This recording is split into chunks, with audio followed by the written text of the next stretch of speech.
Hello everyone, good afternoon, नमस्ते जी। कैसे हो आप सभी? आई होप आप सभी बहुत अच्छे होंगे और हम भी ठीक हैं।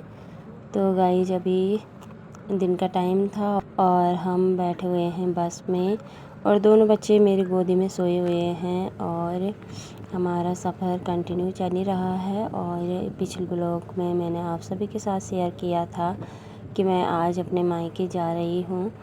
तो अभी हम आधे रास्ते में पहुंच चुके थे और रास्ते में ना सारी दुकानें सजी हुई अच्छी लगती है गाड़ी से जब देखते हैं ना।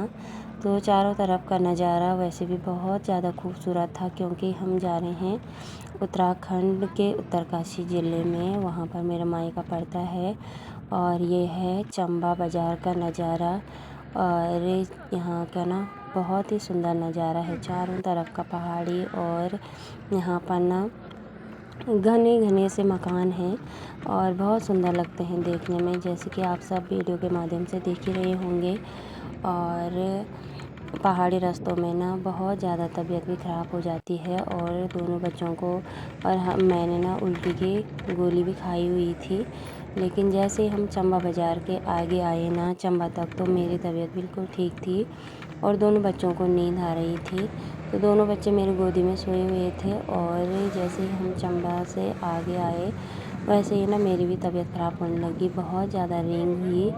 और उसके बाद ना ज़्यादा वीडियोस वगैरह मैं शूट नहीं कर पाई और जो भी थोड़ा बहुत मैंने शूट किया है और उसको मैंने मतलब आप सभी के साथ शेयर कर रही हूँ। और मौसम ना बहुत ज़्यादा ठंडा हो गया था और यहाँ पर बिल्कुल भी धूप वगैरह नहीं थी और बादल ही छाए हुए थे पूरे दिन भर। पूरे रास्ते में ऐसे ही मौसम था, जैसे ही हम नरेंद्र नगर से आगे आए वैसे ही ना बादल वाला मौसम हो चुका था और बहुत ज़्यादा ठंडी ठंडी हवा चल रही थी। और जिस बस में हम आए उस बस में कुछ लोग बाहर के भी थे, तो वो लोग भी ना बहुत ज़्यादा खुश थे और बोल रहे थे कि यहाँ ना जैसे एसी की हवा चलती है उससे भी बहुत ज़्यादा ठंडी हवा चल रही है।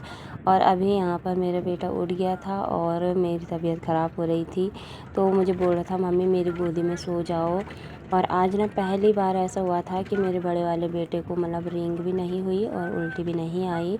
और जैसे ही ढालवाला से ऊपर की तरफ हम आए और वहाँ पर भद्रकाली माता का मंदिर पड़ता है, तो मैंने ना वहाँ पर भगवान जी से मतलब माता रानी से यही प्रार्थना की थी कि आज माता रानी मेरे बेटे को उल्टी और रींग ना होए, क्योंकि इसकी ना बहुत ज़्यादा तबीयत ख़राब हो जाती है सफ़र में। चाहे मैं इसको उल्टी की दवाई वगैरह भी दे दूँ पर इसको बहुत ज़्यादा उल्टी वगैरह होती है। ये बहुत ज़्यादा रोता है, जैसे ही हम बस और गाड़ी वगैरह में बैठते हैं तो फिर रोने लग जाता है। तो गाइस अभी ना 2-2:30 बजे का टाइम हो चुका था और हम पहुंच गए थे अपने चिन्याली सोन मार्केट में।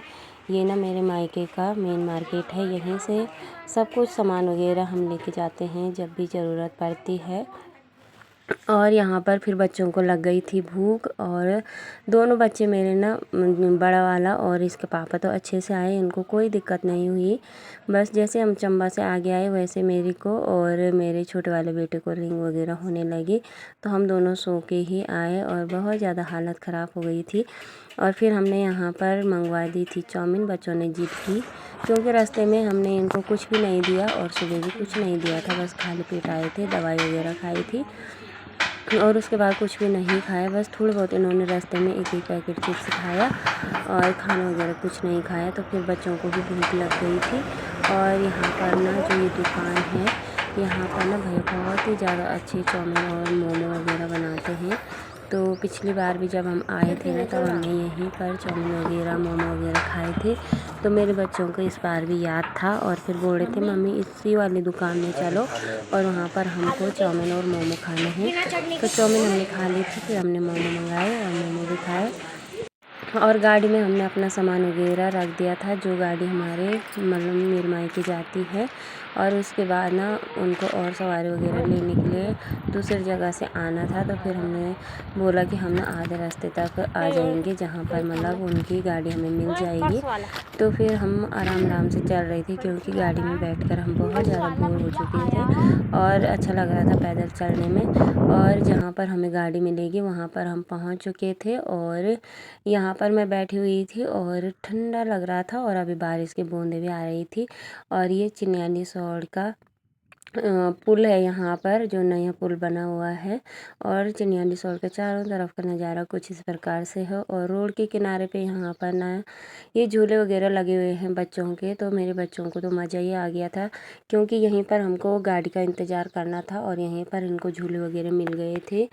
तो फिर बच्चों को चाहिए ही क्या। और ये देखिए यहाँ पर ये बोर्ड लगा हुआ है चिन्याली सौड़ का। तो चारों तरफ का नज़ारा यहाँ पर कुछ इस प्रकार से, और यहाँ ना सुंदर सा पुल बना हुआ है। और फिर यहाँ पर बच्चे खेल रहे थे और मैं भी आराम से बैठी हुई थी। और अच्छा हुआ कि धूप नहीं थी, अगर धूप होती तो बिल्कुल भी यहाँ पर बैठा नहीं जाता। मौसम ठंडा था और बारिश की हल्की फुल्की बूंदें भी आ रही थी, और मैं भी आराम से बैठी हुई थी। और बच्चों को भी टाइम पास के लिए यहाँ पर झूले वगैरह मिल गए थे। और ये वाले झूले ना अब हर जगह पर लगे हुए हैं, और बहुत अच्छा है बच्चों के लिए खेलने के लिए। और दोनों बच्चों ने खा पी भी लिया था, और थोड़ी देर मतलब 5-10 मिनट का रास्ता हमने पैदल भी चल लिया था। फ़ोटो वगैरह हमने खिंचवाई रास्ते में। और उसके बाद बच्चों को यहाँ पर खेलने के लिए भी मिल गया था, तो बच्चों का तो मज़े ही आ गए थे। और मुझे भी बैठने में बहुत ज़्यादा अच्छा लग रहा था। और यहाँ पर ना सुंदर सी पेंटिंग भी बनाई हुई है चारों तरफ से, जैसे कि आप देख ही सकते हो। और यहाँ पर ना बस बच्चे खेल रहे थे, मैं आराम से बैठी हुई थी। और फिर थोड़ी देर इंतज़ार करने के बाद हमारी गाड़ी भी आने ही वाली है, और हमने कॉल कर लिया था भैया को। और गाँव की गाड़ियों में ऐसा हो जाता है ना कि अपना सामान वगैरह रख दो, बेफिक्र से बैठे रहो। और शहरों में ना ये बात नहीं है, क्योंकि वहाँ पर किसी पे भी भरोसा नहीं किया जा सकता है, क्योंकि हम किसी को जानते पहचानते नहीं हैं। वो लोग कहाँ के हैं क्या हैं। और पहाड़ की और गांव की बात ना कुछ इसीलिए ख़ास होती है, क्योंकि यहाँ पर सच्चे लोग होते हैं और हर किसी पे मतलब आराम से विश्वास किया जाता है, क्योंकि यहाँ के लोग यहीं के हैं, क्योंकि कोई बाहर से यहाँ पर नहीं रहता है, गांव के ही लोग रहते हैं। और उसके बाद हम बैठ गए थे गाड़ी में, और आधे रास्ते हम पहुंच चुके थे, अपने गांव की तरफ चल दिए थे। और नीचे आप देख ही सकते हो गंगा मैया। और यहाँ पर ना झील वगैरह भरी हुई रहती है, लेकिन आजकल ना झील बिल्कुल खाली थी, क्योंकि बरसात हो रही है और ढेर सारा पानी तो हर जगह से आ ही जाता है गंगा जी की तरफ। और चारों तरफ का नज़ारा यहाँ से कुछ इस प्रकार से था। और वीडियो ना शॉर्ट वीडियो में ही बनी हुई है, इसलिए आपको थोड़ा सा कम दिख रहा होगा, तो उसके लिए सॉरी। और अभी बस हम गांव पहुंचने ही वाले थे, और इतनी ज़्यादा ठंड लग रही थी ना। जून के महीने में ऐसा लग रहा था कि जैसे शहरों में ना नवंबर दिसंबर में ठंड होती है ना, वैसे ही आजकल गाँव में ठंडा है। और चारों तरफ का नज़ारा कुछ इस प्रकार से है, शांत माहौल है, ठंडा मौसम है, और ना कोई भीड़ भाड़ कुछ भी नहीं है, बस रोड शांत है।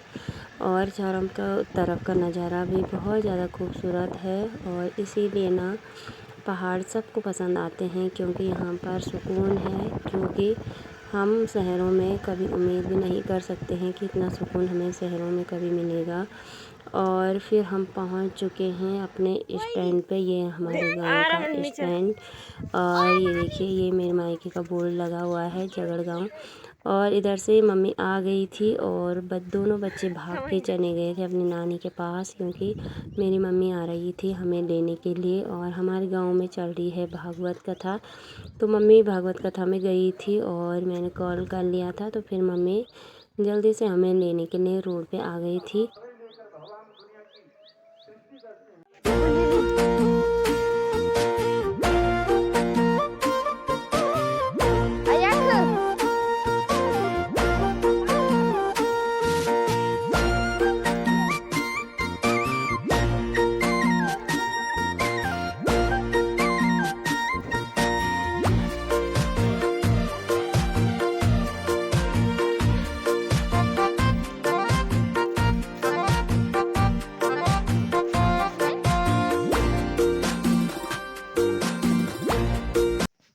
और दोस्तों अभी हम घर पर पहुंच चुके हैं और ये है हमारा घर और मैं आराम से अपने आंगन में बैठी हुई हूँ।